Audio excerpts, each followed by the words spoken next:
Beli kasut mahal-mahal tapi bila hampa lari, hampa sakit lutut, sakit tapak kaki. So hari ni aku nak ajak hampa, betul ke tak kasut yang hampa beli untuk kaki hampa? So jom. Masih ramai lagi yang tak tahu yang kita manusia ada 3 jenis tapak kaki.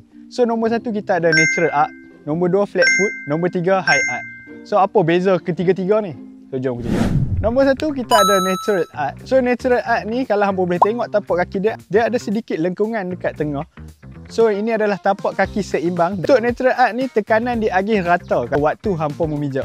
So natural arch ni adalah 50 ke 60% orang dalam dunia ni natural arch. So macam aku ni. So nombor 2 kita ada flat foot. Kalau hampa boleh tengok flat foot ni dia kaki rata.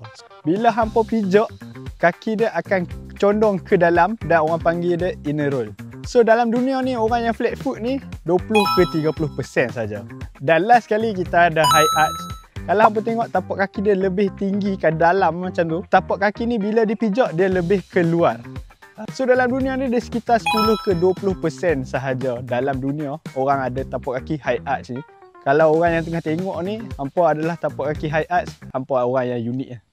So Anan, macam mana kami nak tahu kasut yang kami pakai ni betul ke tak? So jangan risau, siapa yang natural arch, hampa boleh je pakai kasut normal shoes. Kisah pun macam kasut yang kita selalu pakai ni memang untuk normal shoes lah, senang kata. Hampa jangan risau. So untuk flat foot pula, kena cari sustainability shoes ataupun motion control shoes.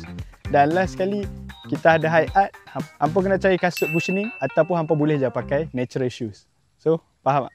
So kalau benda ni hampa baru tahu, hampa save video ni siap-siap ataupun send dekat member-member hampa, takut mereka tersilap beli kasut ke apa. So lepas ni tak ada dah masalah sakit tapak kaki atau sakit lutut sebab salah kasut ni. So nak tahu lagi tips lah ni, jangan lupa follow aku. Jumpa lagi.